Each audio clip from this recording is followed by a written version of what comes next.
वो मुझे रोक रहे हैं। मैंने कहा है कि मैं अकेला जाने को तैयार हूँ, पुलिस के साथ जाने को तैयार हूँ, मगर उन्होंने वो भी बात एक्सेप्ट नहीं की। पुलिस वालों के पास कोई जवाब नहीं है। शायद उत्तर प्रदेश की स्थिति क्या ये है कि आप इतना भी नहीं संभाल सकते, तो फिर आप इतना गर्व से क्यों कहते हैं कि लॉ एंड ऑर्डर आपने संभाल रखा है यूपी में? पुलिस के गुंडे ही जिस तरीके से कानून का काम नहीं करती, कानून ने कहा सर्वे हो गया, दूसरे दिन कौन सा कानून आपको ऑर्डर दिया, आप जाके गोली चला दी, मासूम को मार दिया। क्यों रोक रहे हो आप? पीस के लिए राहुल गांधी जा रहे हैं, वहाँ कोई हिंदू मुसलमान या जाति का झगड़ा तो नहीं है। नमस्कार, हम संभल जाने की कोशिश कर रहे हैं, पुलिस मना कर रही है, अलाउ नहीं कर रही है। एज एलओपी मेरा अधिकार बनता है कि मैं जा सकता हूं, मगर तब भी वो मुझे रोक रहे हैं। मैंने कहा है कि मैं अकेला जाने को तैयार हूं, पुलिस के साथ जाने को तैयार हूं, मगर उन्होंने वो भी बात एक्सेप्ट नहीं की और अब कह रहे हैं कि कुछ दिनों में अगर हम वापस आएंगे तो फिर वो हमें जाने देंगे। ये एक्चुअली जो एलओपी के अधिकार हैं उसके खिलाफ है, मुझे अलाउ करना चाहिए। कॉन्स्टिट्यूशन है ना,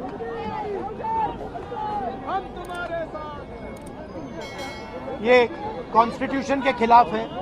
हम सिर्फ संभल जाना चाहते हैं, देखना चाहते हैं वहाँ क्या हुआ, लोगों से मिलना चाहते हैं, मगर हमारा जो कॉन्स्टिट्यूशनल अधिकार है, मेरा जो कॉन्स्टिट्यूशनल अधिकार है उसको मुझे दिया नहीं जा रहा है। तो यही है, नया हिंदुस्तान है, कॉन्स्टिट्यूशन को खत्म करने का हिंदुस्तान है, अंबेडकर जी के कॉन्स्टिट्यूशन को खत्म करने का हिंदुस्तान है, मगर हम लड़ते रहेंगे।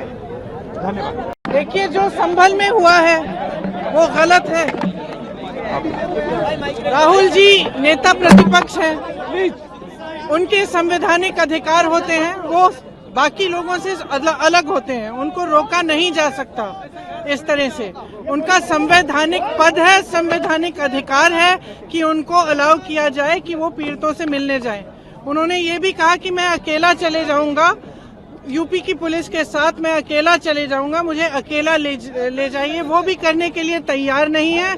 पुलिस वालों के पास कोई जवाब नहीं है। शायद उत्तर प्रदेश की स्थिति क्या ये है कि आप इतना भी नहीं संभाल सकते, तो फिर आप इतना गर्व से क्यों कहते हैं कि लॉ एंड ऑर्डर आपने संभाल रखा है यूपी में?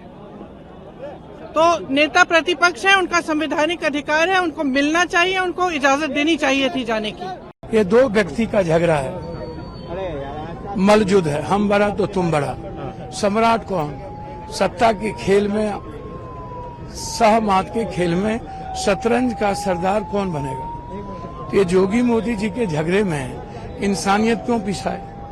देश की डेमोक्रेसी क्यों खत्म हो? संविधान क्यों खतरे में हो? आप हमें बताओ।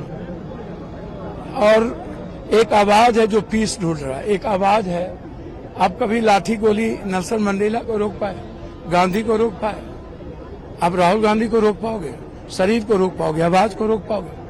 आप उठा के देखो महाराष्ट्र में जो आज तक सरकार नहीं बन रही है, कोई कंपटीटर अमित शाह जी का ना हो जाए, इसी का तो झगड़ा है।